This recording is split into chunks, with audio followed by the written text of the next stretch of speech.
Welcome, participants. Bienvenidos, my friends, to another MASBA webinar series. Want to address the question on CECs. Of course, our webinar platform is tracking attendance and will issue a single CEC certificate to each trustee after the completion of the 10-week series. We want to thank our sponsor for this conversation, friends from Linebarger, Goggin, Blair, and Sampson. I'd like to invite our friend Ronald Rocha to say a few words as we get ready to begin. Thank you, Mr. President. Again, my name is Ronald Rocha.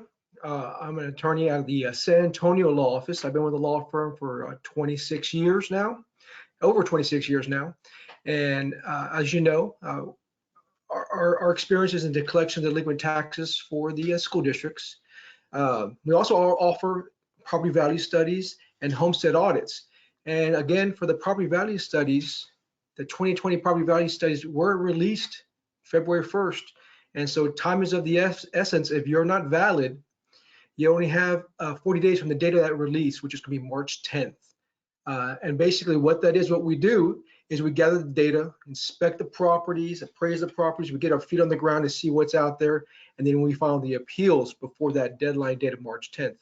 Besides that, under the property value studies, we also do the appeals. What we do is we review your local tax roll values for potential audit, which may improve your state funding. We audit the prior years, which we look at the court-ordered value losses or other losses of value to help get the schools additional funding. Another item you may not know what we do also is what's called the homestead exemption audits. Now what that is we are hired by your local appraisal district, and what we do is we go in and examine and look for invalid exemptions. And what that is the homestead exemptions, tax deferrals, over 65, those people who have passed away and the exemptions are still on there, or people who are taking advantage of the system and have different homestead exemptions in different counties and also in different states. That is not legal. So what that research allows us to do is do that research, get the information to the appraisal district, and remove those invalid exemptions. And that allows them to go back to the 5 preceding years and place value back on the roll, which helps the school districts in the long term. Also, at the end of my presentation, I will have 2 items to give away, and I'll ask probably some questions from the presentation. Thank you, Mr. President. Awesome. Thank you, Ronald. Thank you, Linebarger, for sponsoring and supporting our efforts. I want to encourage you as attendees to share your questions or comments in the questions box. Love to have the interaction with you. We want to note our collaboration of our sister organization, TALAS, the Texas Association of Latino-Latina Administrators and Superintendents. And we're sad we weren't able to co-host our annual Latinx Legacy Month reception at the TASB, but we're excited to co-host this webinar with you, TALAS. At this point, I want to introduce our moderator for the day, a friend of ours, the TALAS president, Dr. Ricardo Lopez, superintendent of Garland ISD. Take it away, my friend. Hey, thank you so much, President Ramos. You know, it was really nice of you to invite us, and I want to give a sincere thank you from the TALAS organization. The TALAS has been around for a number of years, and we're growing not only with numbers, but we're growing in impact. I'm Rick Lopez. I'm the proud superintendent of Garland ISD. We're the 2nd largest school district outside of Dallas in the Dallas County area. We have 55,000 students, and we're a very diverse school district. And we're really proud to be partnering with MASBA this year, especially in this video series. As TALAS president, I want to thank Dr. Jaime Matias. You know what? Thank you for the invitation. He's the executive director. He's outside of Austin ISD. We appreciate you reaching out. And then we also want to thank Mr. Rocha from Linebarger. Thank you for sponsoring this event. So today we got a treat for y'all. Today we got 5 high-powered superintendents that are from different parts of the state, and we're going to be talking about the COVID impact, how that's affecting us in different ways from different parts of the state. And you're going to be getting a superintendent perspective of things that are going well, the challenges that lie ahead of us, and what needs to be done legislatively. So with that, I'm going to be introducing them in no particular order, and I'm just going to ask them to give them a brief background so you know who they are, where they're from. And I'm going to start with Dr. Priscilla Canales out of Weslaco. Welcome, Dr. Canales. Why don't you give a brief introduction of yourself? Thank you so much, Dr. Lopez, and to MASBA and to TALAS for this opportunity. I am Priscilla Canales. I grew up in South Texas. I have spent my career over 30 years trying to make a difference for children, no matter where I land. I was a teacher, administrator, and central office in San Antonio ISD. I worked in Del Valley ISD outside of Austin, and I've been the superintendent of Wesco ISD for 5 years. I'm a proud superintendent in Humboldt because for me, it's always been about serving children and helping each child reach their unique full potential. So thank you for having me here. I'm proud to be part of this panel. Oh, absolutely. I remember meeting you years back when you first got that job, and they got a really good one. So Yes. I'm a real 5 years. Next, we got a superstar out of San Marcos ISD. He has a really impactful resume, and I'm gonna let him introduce himself. Dr. Cardona, why don't you say a few words to the audience? Hi, good afternoon, everybody. And again, I want to echo the sentiments already said. I want to thank everybody from MASBA and from Talas for having us on here and from Linebarger. My name is Michael Cardona, not doctor yet. My dissertation is in, I still got to defend, but it's all 5 chapters are in. I was born and raised in San Antonio, Texas. I am a product of private school education, K through 12, and have spent 30 years working in public education and have seen both sides. San Marcos is about 8,000 students in between San Antonio and Austin. We're a diamond in the rough. We're rattlers for a reason. We're resilient. We're about 70% Latino, and we're about 74% economically disadvantaged, which most people do not see when they see San Marcos and the river in Texas State. So again, thank you, Dr. Lopez, for having us on. Absolutely, but we're proclaiming it for you. We're calling you doctor. It's gonna happen. We're putting it out in the universe. Also, a neighbor of Dr. Cardona is Dr. Cecilia Estrada Thomas. And I want her to go ahead and talk about a little bit of her background. Well, good afternoon, everyone. Selena Estrada Thomas. I'm originally from the Rio Grande Valley, born and raised in Brownsville, Texas, and proud of it. I've been, yes, high five. I've been up in Central Texas now for over 30 years. This is my 39th year in public education. So, yes. Yeah, and I've got the greatest show for it. I'm the proud superintendent in Hutto ISD, home of the only hippos in the entire United States. I like to brag that I'm the head hippo, and I'm okay with that as long as I never look like one. But I've got a wonderful board here in Hutto. This is, I'm starting my 4th year as a superintendent and really just having the time of my life here. And like Priscilla, I came up the ranks, teacher, assistant principal, and finally I decided I was going to take on the superintendent reins, and I'm glad I did. My only regret is not doing it sooner. But again, having the time of my life here in Hutto, and thank you for inviting me to be part of this panel. I look forward to the discussion. Well, you're catching fire over there, and I can't believe it's already been 4 years. The time has flown by. Yes, yes. And the kids keep coming. There was just there was a feature story about us just last week on KXAN. We're one of the few school districts that is actually gaining students instead of losing. So, well, send them our way too. We all need a few students all across the state. Next is a fellow CSPer, and you know he went ahead and he's really done some transformational things in Corpus Christi. Dr. Hernandez, please say hello to the audience. Good afternoon. Thank you, Dr. Lopez. Thank you to Talas for this invitation. Very excited to share what we're doing here in Corpus Christi. My name is Roland Hernandez. I grew up in Woodsboro, right outside of Corpus. I'm in my 29th year. I've had the privilege and honor of serving as superintendent here in Corpus now for 7 years, but in the district 11 years. And I also was superintendent in Waco for a little over 4 years. So 29 years total. Had some time at the Texas Education Agency on 2 different occasions, and a great learning experience. And so very excited to share what we can on how we're dealing and working through this pandemic. And what a great background. Holy mackerel. You've been everywhere. Look at that. You're like that Johnny Cash song. I've been everywhere, man. So next, last but not least, we got a very vibrant person, and she's out in Fabens. And so if you ever been to El Paso, the people that know Fabens is because of the steakhouse. But I will tell you, this lady's got it going on. Dr. Vigil, say hello to the audience. Bueno, I'm going to say good morning because we are over here in Mountain Time and it's 11 o'clock. And so good morning to everybody. My name is Veronica Vigil. I'm the proud superintendent of Fabens ISD, located in El Paso County. I have had the benefit of working in different districts, beginning in Isleta ISD in El Paso. We've also lived in Indianapolis, Indiana. Outside of Houston, I worked in Spring, and then it was back home after several years. And it's really nice to be back home and to serve the people of Fabens, and to have mom and dad down the road, and ability to reconnect with all of my siblings that still live here. It's wonderful working here, and I love what I do.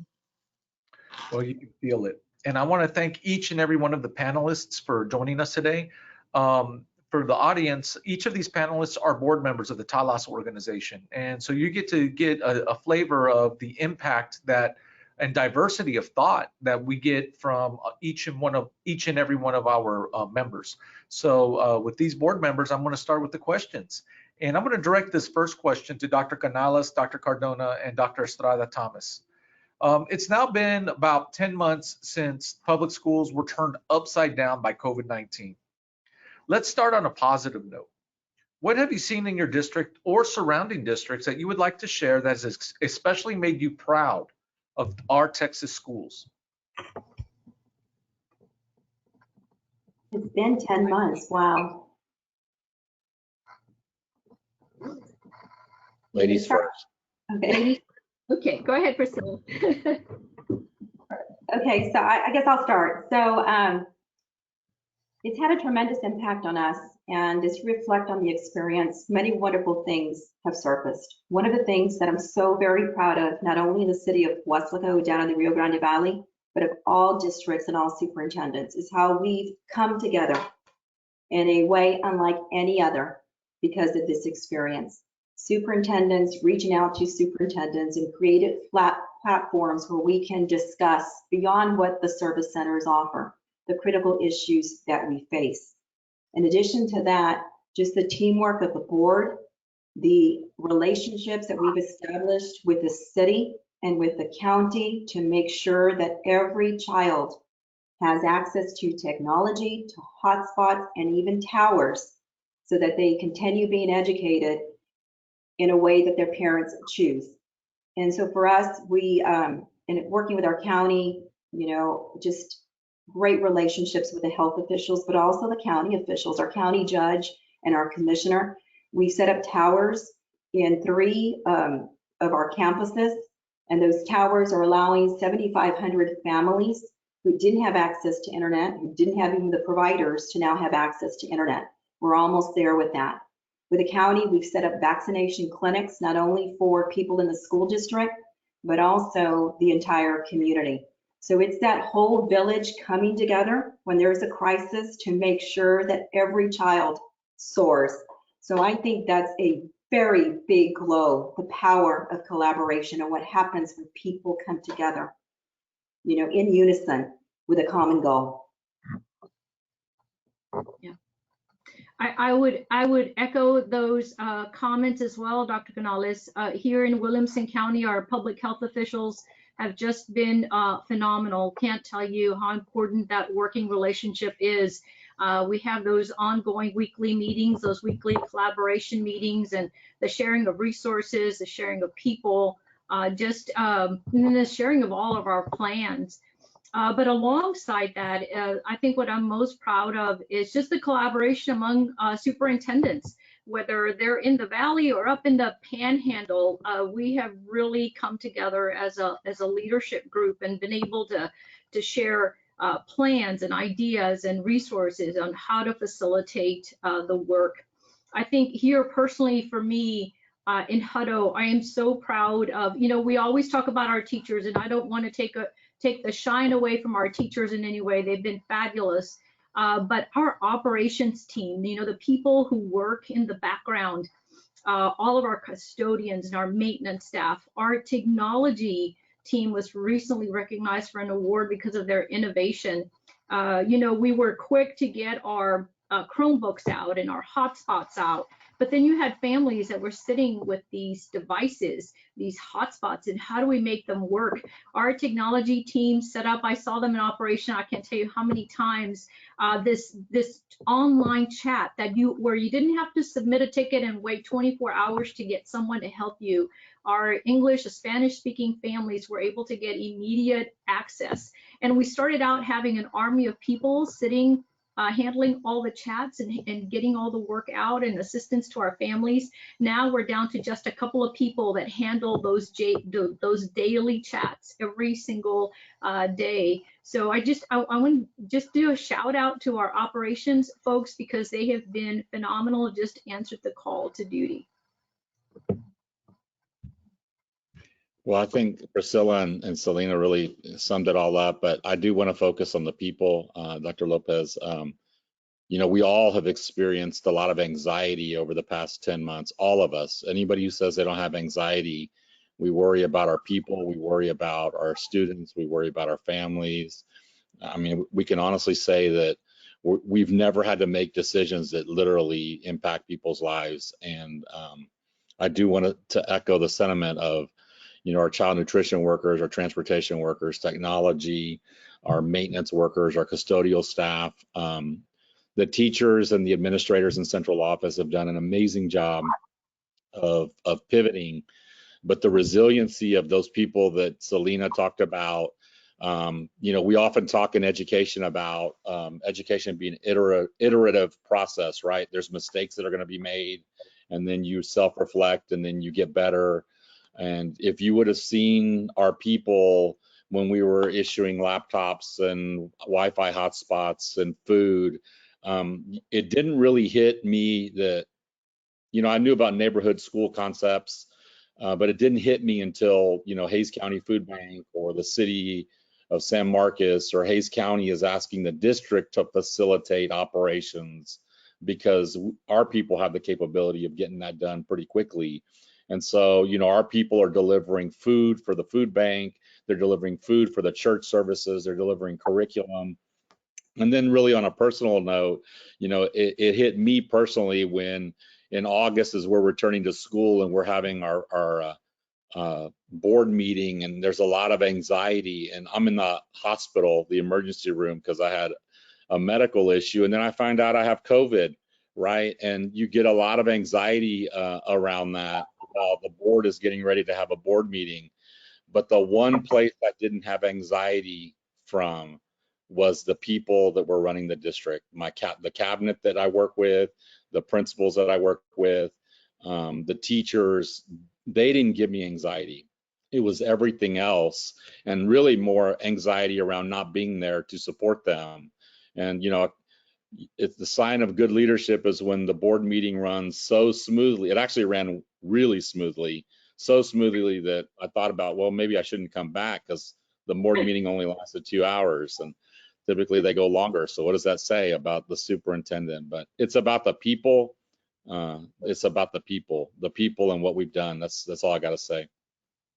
I think you guys hit on such beautiful points. The unity, the dealing with all the different factors from not only the children's learning, but the anxiety levels that people are coming, that still they have, the innovation that came from it, the collaboration. You know, I think it's very important for the board members to know that superintendents across the state have been talking continually at all hours of the night. And so a lot of the plans that are presented to you every plan is right. That's what I want to say.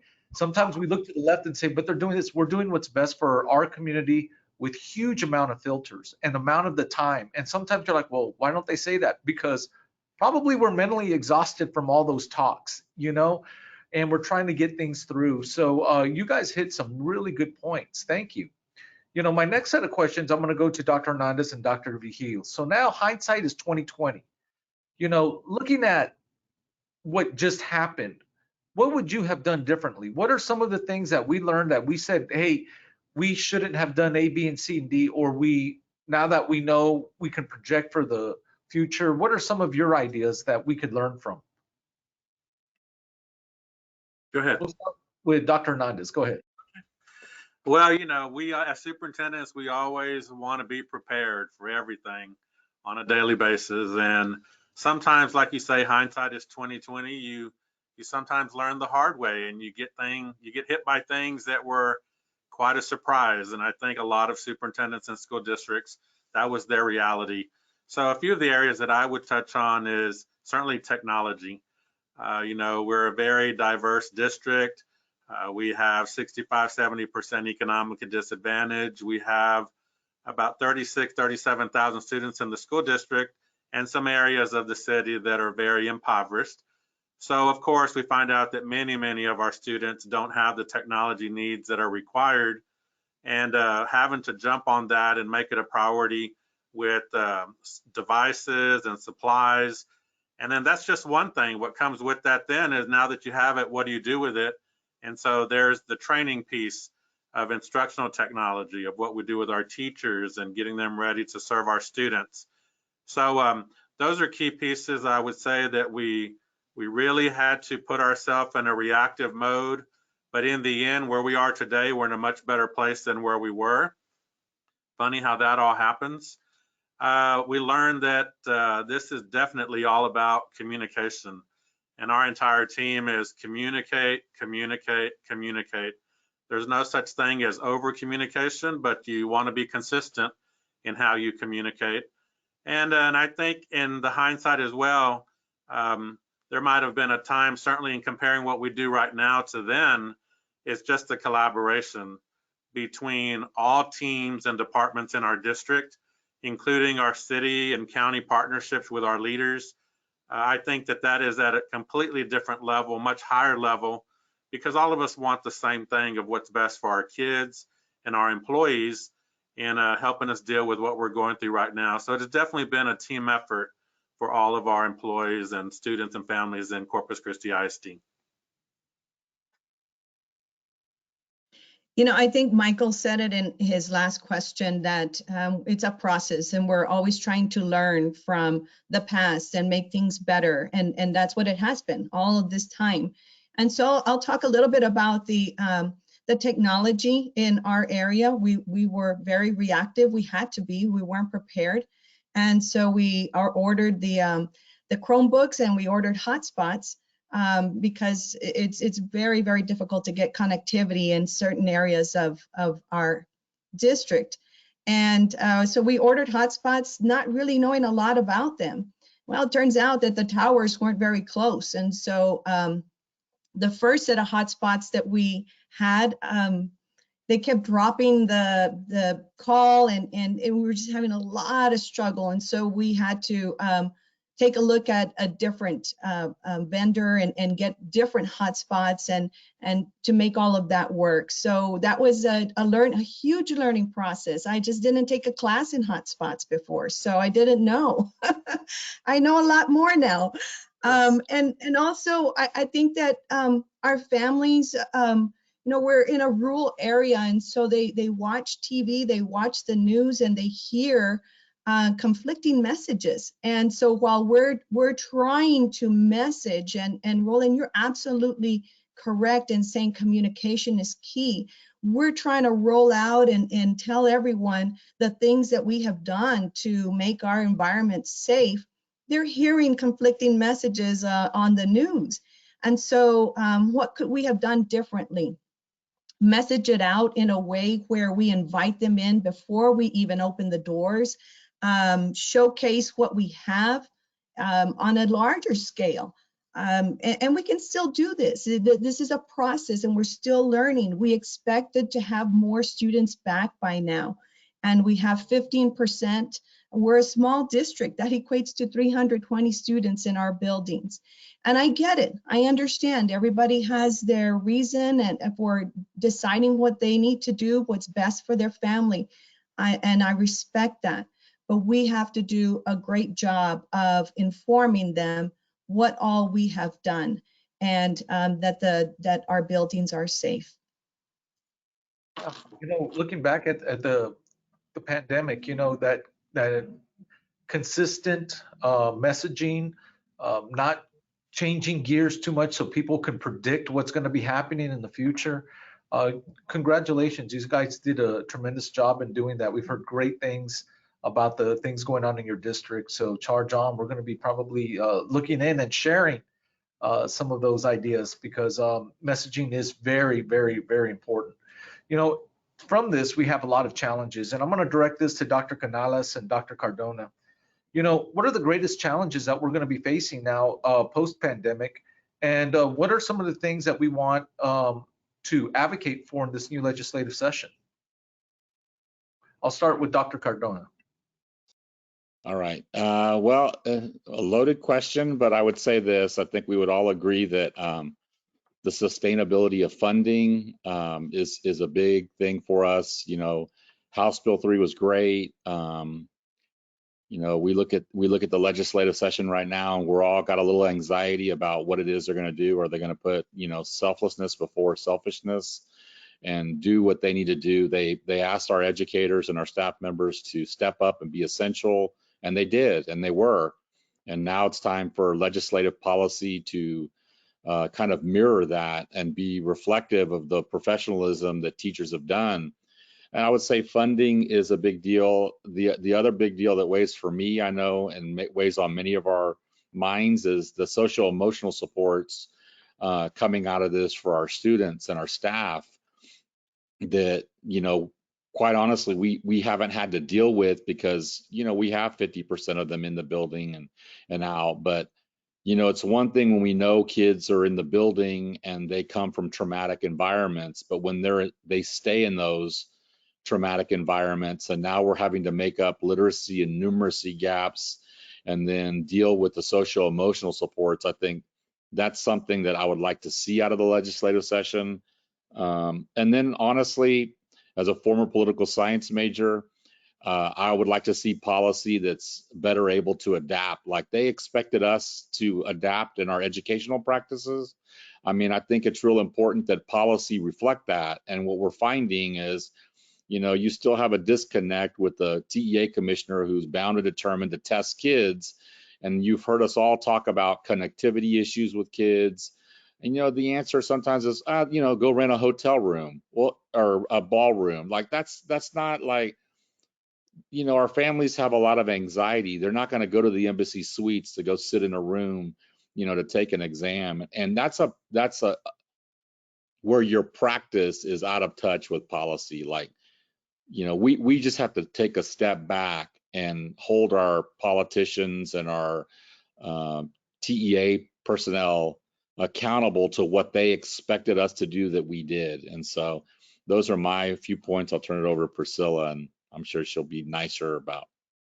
I'm going to try to be nicer, Michael. So the challenges that we face, you know, our teachers, all educators, no matter what level and what position they play in our school district, have done a tremendous job doing whatever it takes, being there all the time. Now, in spite of all that, when we look at our own data, we know this 10 months, that's like 4 summer slides. We all know what happens in numeracy and literacy over the summer. Our kids leave on a high in May. Data reflects that on STAR, teacher grades, portfolios, and then they come back at a different spot than when they left us. They regress. But we've had like 4 summers. We're going to have to face that. We have children who are going to start first grade next year, who've never stepped in a school building. So not only do we need the funding that we got during the last legislative session, we need more, and we need the flexibility to do what we need to do as teams at the school district so that we make up the gaps, we accelerate learning, and we deal with all these social emotional factors that currently exist. You know, it pains me to think that we have young children and we have high school children waking up every single day, going to a computer, going to Google Classroom, and while it's good, and interacting with their friends and their teacher just virtually. There's something missing. You know, I can picture the high school student at the end of the year, the senior, who just wants to scream. I haven't been with my classmates. I've missed out on all the wonderful traditions of being a senior. So, you know, and I say all that because it's social emotional, it's academic, and then it's also, you know, I worry about our staff too. You know, when you have people that are frontline workers now, that are essential workers, when you have our nurses being part of a county effort to vaccinate, to COVID test, when you have our custodians having to clean rooms that have been identified as there was a positive case in that room, and our food service workers who never ever missed a beat in serving the community. They were out there when nobody else was. And you can go on and on and on. So just making sure that all that is supported, the funding is there to continue, and that we're giving the flexibility, including the flexibility to choose, you know, if we want to, for hazard pay, for when people go above and beyond, you know, working at night and working on the weekends to keep the entire community, not just the Wessex ISD community, the entire community safe. So we'll see what they bring to us, but hopefully it'll be children first. What you did was just a perfect segue, Dr. Canales, to our next question, you know, which I'm going to have Dr. Estrada Thomas and Dr. Hernandez answer. Because, you know, MASBA on January 20th, the first Monday after the new federal administration, they made an announcement to stand in solidarity with the frontline workers in our Texas public schools. What stories might you share with respect to employees' well-being during this pandemic, and what ideas do you have on how we might offer and show more love, concern, appreciation to the heroes who serve our students every day? So thanks for that perfect segue, Dr. Canales. You laid that out beautifully. So what do you say? Yes, I'll start. You know, I think one of the signs of appreciation that we've taken on has been with employee pay. You know, with all of these quarantine measures, the majority of our teachers have been able to teach from home, and so their pay continues. Our operations people that we've just been, you know, talking about and really singing their praises, though a lot of our hourly folks don't have the ability to work from home. And so when you've got a quarantine for 10 days, for 14 days, you run out of sick time really fast. And this was even after our board has been so gracious. We extended the emergency paid family leave for our folks, but sometimes even those 10 days was not enough. So last week, we just made the executive decision that we were just going, if we had people quarantined, if we sent them home because there was a positive exposure, especially at the work site, we went ahead and just paid people, even if they had already used their 10 days of emergency leave. And I know my assistant superintendent for HR was telling me a story about a woman who was just in tears on the phone because she didn't know what she was going to do. She had already maxed out. She was about to go into doc pay, and her family was not going to be able to survive without that check. So I think just extending grace, you know, we can set all these policies in place that we're going to pay 10 days, and then after you run out of days, you're going to have to go into doc pay, but it's not real. We're working in very unusual times, which call for unusual measures. And I can't say enough about our board here in Hutto. I let them know, look, we made this decision, and they were fantastic. Yes, that's the best thing to do for our employees. And yes, you know, there may be one or two who may abuse the system, but you know, one or two for the good of the whole group, we can handle that rather than making these blanket decisions and having a whole group of people go without, and those are the people who need it the most. I would add to that, you know, from the very beginning, we've had to be just very clear that we recognize there's a lot of anxiety and fear out there with our staff, even amongst our board members and just our general community, families with the students. And that everything that we're doing as we're going through the process, it's that we're all in this together. We want what's best and want safety to be the highest priority. We started out by reminding all of our employees of our employee assistance program in the district. That's there for them whenever it's needed, whether it's just someone to have a conversation with, any kind of counseling services, support they might need. We remind people that we don't know everyone's situation, and everybody has a different situation. Every student is their own self with different family issues that we might not be aware of. So not making any assumptions as we work through this. We did extend the leave for our employees as well after it expired in December. As a district, very proud of our board, have been very responsive to the needs of our employees, our students, administrators, and the general community as a whole. We were fortunate that we went through our Capturing Kids' Hearts training and became a district-wide CK8 district. There are some social emotional learning components in that, and what perfect timing to use that for our employees themselves and the kids that they're working with, and extending it out to the families. You know, we continue to push for our employees to be put on that highest priority list, getting them there on the vaccines, working closely with our county leaders and our health district. And that's looking really good now. We've had a lot of traction in the last week or two, and we'll be starting those for those who meet the criteria. Before now, it's been a county hub, but now it's going to become more focused on our ISD employees of all districts in Nueces County. So happy to share that. I think too, our letters to the governor as part of Texas School Alliance, I know Dr. Lopez's district is in there as well, pushing to our governor and our leaders to be reminded of how essential our frontline workers are. All of our employees are very essential. And then we started our own in-house testing just to let our employees feel better about that and how we're not taking that for granted. Just today heard an expression of appreciation and the fact that they received notice about getting their COVID shot, the first one, and breaking down in tears of just how excited they are to be able to do that. I think those are all key pieces of showing them some love and the care that they deserve during these times of challenges. You know, it's real important that you guys just talked about the collaboration between superintendent and board.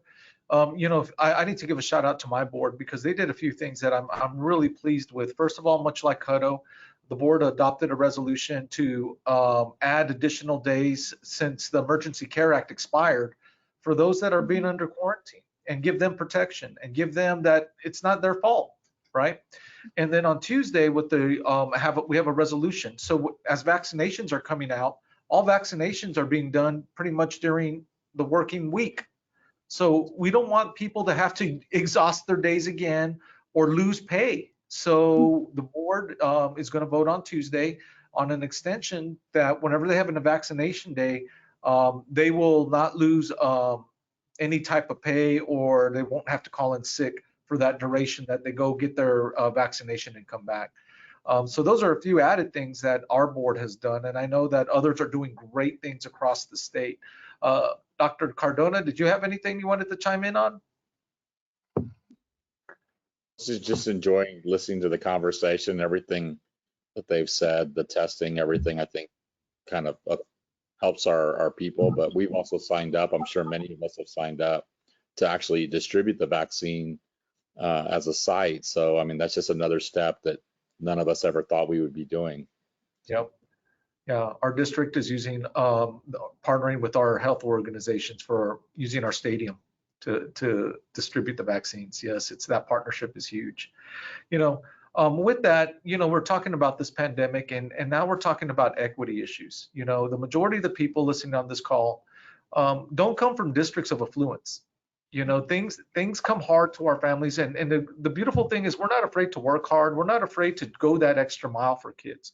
But I'm going to direct these equity issues to Dr. Vigil and Dr. Cardona. Which equity issues weigh most heavily on you, and what do we need to do to overcome these issues? Dr. Canales talked about numeracy, and we talked about reading. We talked about social emotional. What are the things that we need to really focus on as we go through this pandemic when it comes to equity? You want to go ahead, Michael? No, ladies first. All right. Well, you know, I wanted to talk about the census count that took place in the middle of a pandemic. And I'm not sure that everybody is aware that the census applications are not mailed out to PO boxes.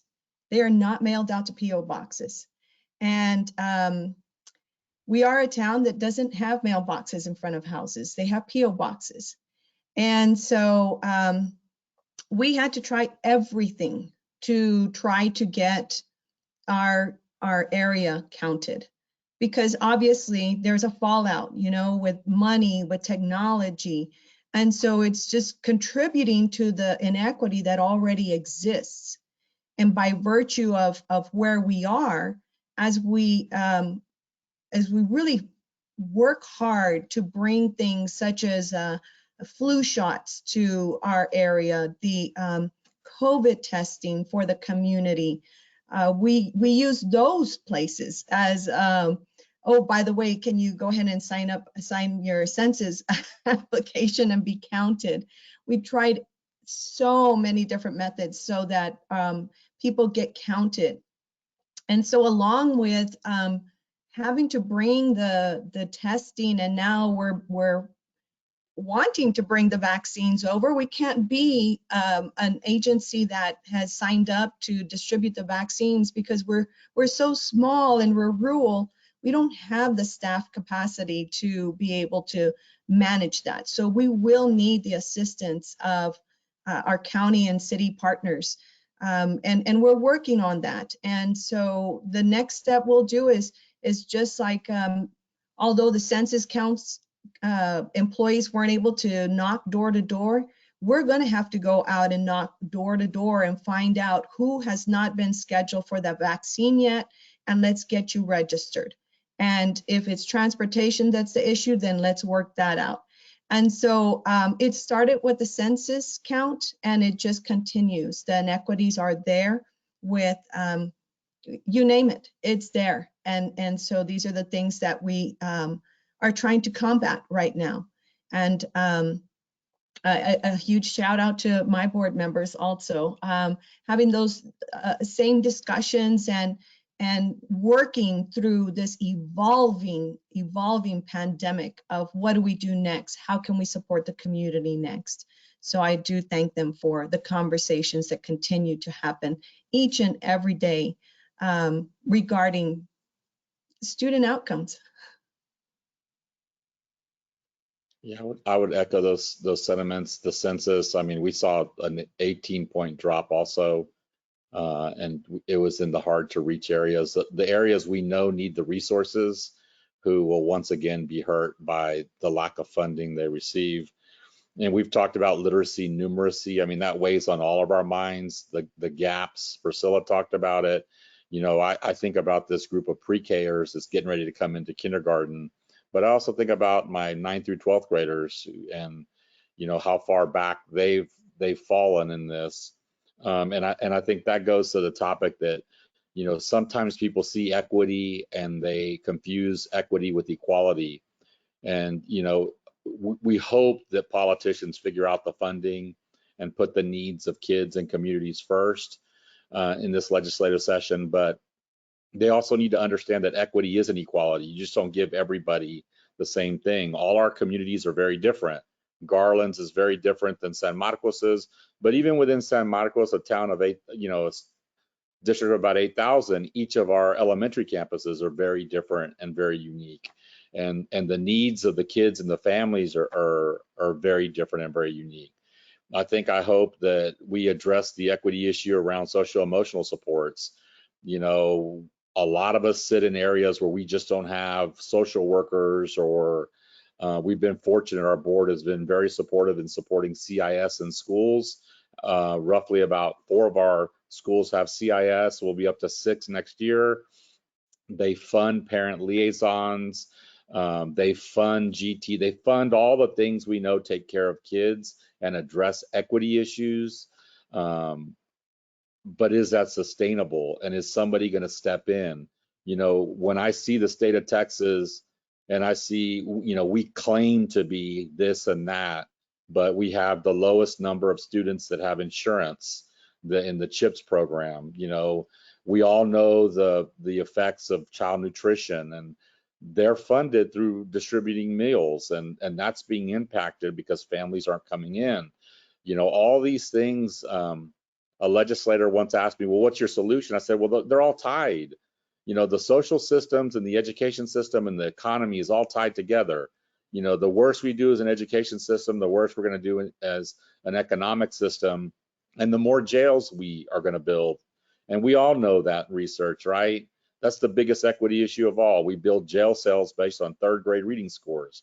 And we have no problem spending $27,000 a year on people who have made poor choices, but we can't spend $27,000 a year investing into the education of a child that could reduce that expenditure on the back end.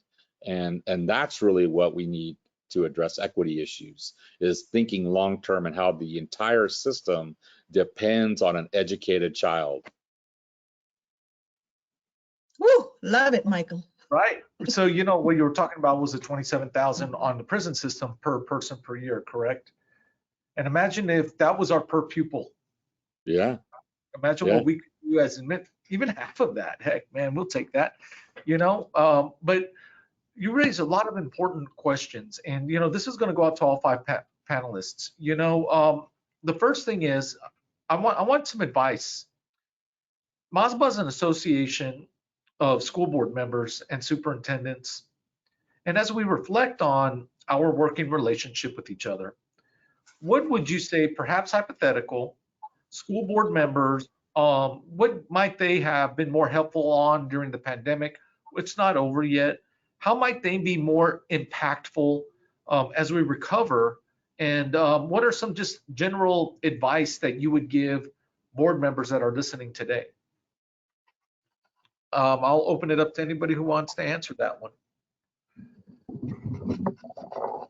I don't know that I would give necessarily any advice, but I can talk about what I've appreciated most about my board in this crisis, in this leadership in crisis or leading in a crisis, is their willingness to always listen and entertain the recommendations and suggestions that we would bring forward. I loved their questions.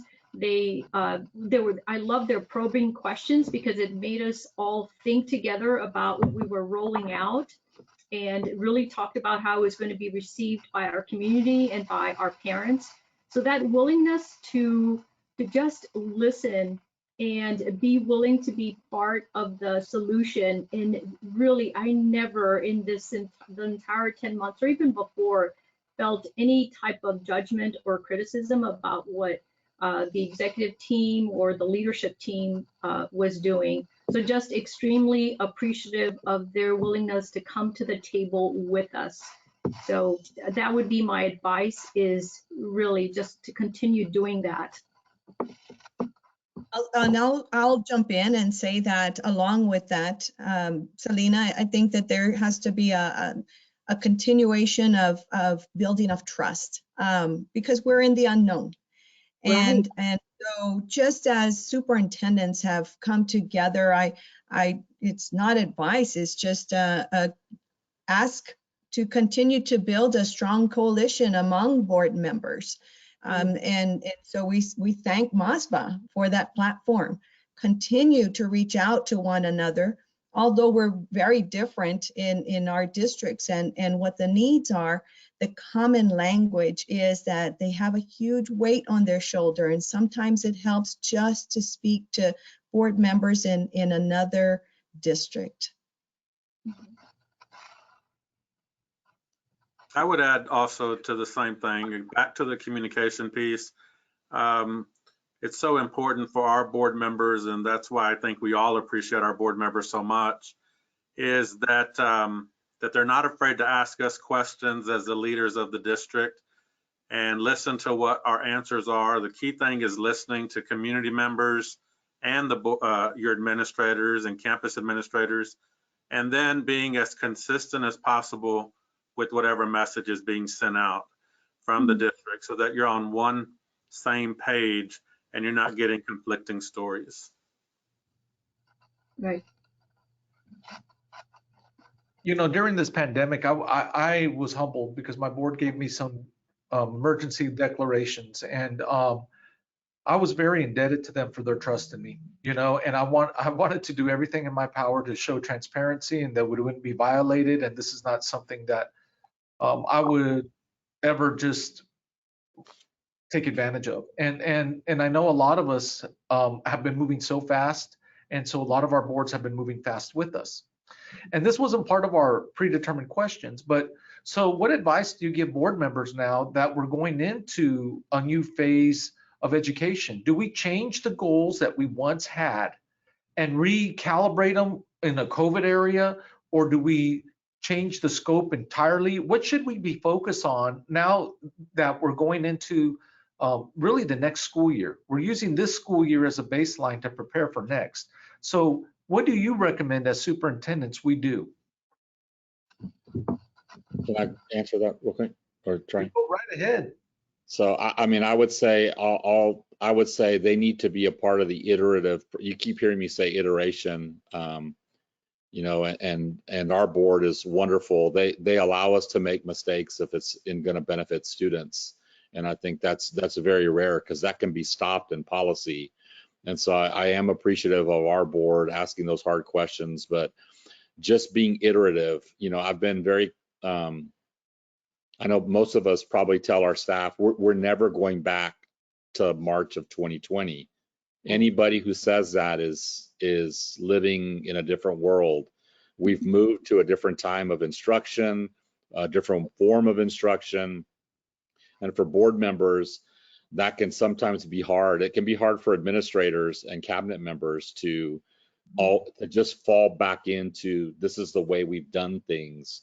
And I think if we all are iterative and accept that mistakes are going to be a part of the process, and then they trust you enough, like Veronica said, to continue moving the work forward, I think it makes for a better culture and it makes for a better organization. And I think, I guess the easiest way to say it is, I think they help us become the calm in the storm. When board members are in the eye of the storm with cabinet members and principals and teachers, you know, it balances out all the turbulence around the environment and just protects our kids and makes us a better organization. I'd like to speak to the goals. You know, when I think about the goals that have been created in Weslaco ISD, I think they're true north goals. So I don't think our goals need to change. I think as we continue to reflect on the pandemic, right, all the things that we've learned, all the things that we wish we've done differently, and as we look to the future, because schools will never be the same, that it's the means to the goals, the strategies to the goals that need to change. And I think with that comes not only innovation, but we all know comes money spent in a different way to accomplish the goals. So, I know one of the things that I think is really important for a board of trustees, and if you're out there, you know, I happen to be very fortunate to work with a board where most of them have been educators. So they love reading, they love research, they love asking questions. And I think when you're part of an organization like that, it lifts the entire organization up when everybody's doing that. So very grateful for that. But going back to the goals, you know, I think it's going to be the means of flexibility, you know, to do things differently because we're going to have to, but we still have the same goals. You know, we want student success with a strong literacy and numeracy focus. We want all our kids going to college and graduating from college. We want them to be productive citizens, not just in the Rio Grande Valley in Texas, but across the globe. I think the goals pretty much will remain the same. Rick, that was a great question about that. I would just add, embrace the opportunities. Embrace the opportunities, because it's endless opportunities now. That actual question actually came from one of the participants wanting to get a deeper understanding. You know, I know in Garland, we're meeting within the next few weeks over just that. What do we need to be envisioning for the next years to come? What does that look like? And what measures are we going to use to show success or failure, right? Because sometimes we do goals without being SMART goals, and it just, you're like, did we make it? I don't know. So that was a very powerful question. With that, we're coming to the end of this panel. So first of all, thank you all for coming and giving up your time to talk. But I was wondering if there's any parting comments or anything you would want to say before we close off. And we'll start with Dr. Hernandez. Gosh, there's so many things you can say in a short amount of time. I think just words of encouragement and hope that communication is key. I know our heart's in the right place. It's easy to criticize and, pass the buck kind of thing, pointing fingers, but I am very sure of it that superintendents are working very hard and trying to do their best. Think of the word empathy for our kids and our families. There are so many people who've gone through so many hardships, people losing jobs, people having to move, a lot of mobility. And we just have to keep this real and really address the needs of our kids and families. Dr. Estrada? I would say that, I've been bothered by the national news recently of all these other school districts whose teachers are fighting, whose boards are fighting. They can't get their school systems up and running. And I'm thinking, boy, we are Texas tough. We are Texas durable. We've been at it since day one. We have not skipped a beat. And I think we're here. Texas is present. We're not going to go away. We're not going to give up on our families, and we will never, never give up on our kids. So I know that we're all dealing with that concern of our children falling behind, but I think comparatively speaking, we've done so much from the beginning to try to keep our kids on board. We're going to make it. Like Priscilla said, our strategies and our means are going to change, but we're not going to lose sight of that true north of where we want our kids to be. So we're ready. We're here. Dr. Vigil. Our students are worth fighting for. It's why we're in this business, and we'll keep fighting for them. Student outcomes, number one. We have to keep that in the forefront of our minds, even at the expense of adult conveniences. They come first. So Dr. Canales. In terms of the call for action, I just invite everybody to be advocates for children and to talk about the importance of numeracy and literacy. If we can all get children to continue reading and get them books to read for minimally 20 minutes a day, we will bless them with the power of 1.8 million words every single year.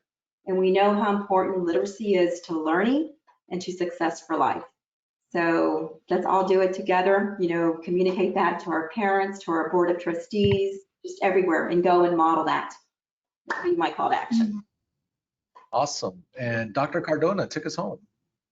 I think everybody has said everything. In San Marcos, we have a saying, we call it, we strike as one. And I think you've heard it in very different formats here, that we are tied together as an educational system, school boards and superintendents, all fighting for our students, so that when they graduate our school systems, that they get to decide what they want to do, whether it's CCMR, career, college, military. To us, it doesn't matter, but we know that we've made them literate, numerate students who can think for themselves and advocate for themselves. And again, like Selena said, they are Texas proud and Texas tough. As president of Dallas, I could not be more proud to have you all part of our board and our panel. Thank you for shining brightly today and casting some insight on what's going on across Texas. So with that, I'm going to turn it to the MASBA president, my neighbor down the road, Cinto Ramos. All right. Thank you, Dr. Lopez. Thank you, Dallas, for hosting and partnering with MASBA. We want to thank our attendees as well for tuning in, spending some time with us. We're also pleased to announce the publication of our latest book, which is celebrating 50 years of closing gaps. It's a 280-page work containing the proceedings of our 2020 MASBA conference. It'll be available on Amazon, or it is available on Amazon, or at masbatx.org/books. Check it out and purchase some copies for your entire board. Thank you, courageous panelists. I'll speak my truth. It is amazing to see brown people lead unapologetically, and cannot thank you enough from that on the behalf of our MASBA board. I want to thank our friends in Linebarger, Goggin, Blair, and Sampson for your support of the sponsorship of this webinar. Welcome back, Mr. Ronald Rocha, briefly to do the 2-question trivia contest and make the announcement. Yes. Give some of that. Thank you, superintendents, for having this today, and thank you, Mr. Ramos. I have 2 questions I will ask, and I will have 2 tumblers, and I will send that out whoever the winners are. My understanding is to answer the questions, you need to respond by answering in the question tab box. I don't see that on my side, so I don't know exactly where that is. But I will answer the question number 1. The superintendents were asked a question. They said to note, and this is going to have multiple answers. The first one that answers wins. They were asked to note a positive aspect from the last 10 months of COVID. That's question number 1. Question number 2. I think Vincent and the other end or someone will be able to get who won. I don't see that information here. But question number 2, this is going to be an easy one. If you were up late last night, it's a 2-part question. 1, who won the Super Bowl? And 2, what was the final score of the Super Bowl? Fast typer, there you go. Those are the 2 questions. Once we find out who the winners are, I will be mailing out the Yeti tumblers to our winners. And we have those winners already. We're happy to announce Trustee Marlene Bullard of the Fabens ISD won the question about superintendents and communication. And we have Sam Lujan, who answered the question about the score for the Super Bowl. All right. Well, thank you. And we'll send out that information to you guys, the tumblers to you, the winners. Thank you. Thank you, Ronald. Our friends, join us next week. Our MASBA Vice President, Holly Maria Flynn Villaseca of Houston ISD, will host a conversation moderated by Dr. Julian Vasquez Halig of the University of Kentucky College of Education, featuring Carol Burris of the Network for Public Education, Georgina Perez of the Texas State Board of Education, Dr. Dora Salceda of Brownsville ISD, and Ann Sung of Houston ISD.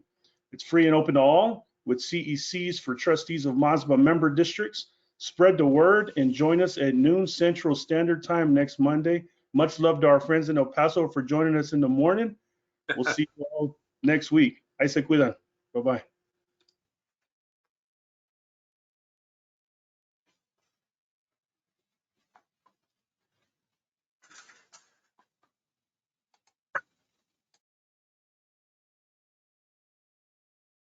Hi, Veronica. That was really fun. It was. It was really great. Yeah, it was a good combination. Yes, yes. All right. Talk to you soon. All right, see you later. Good. Bye. Bye.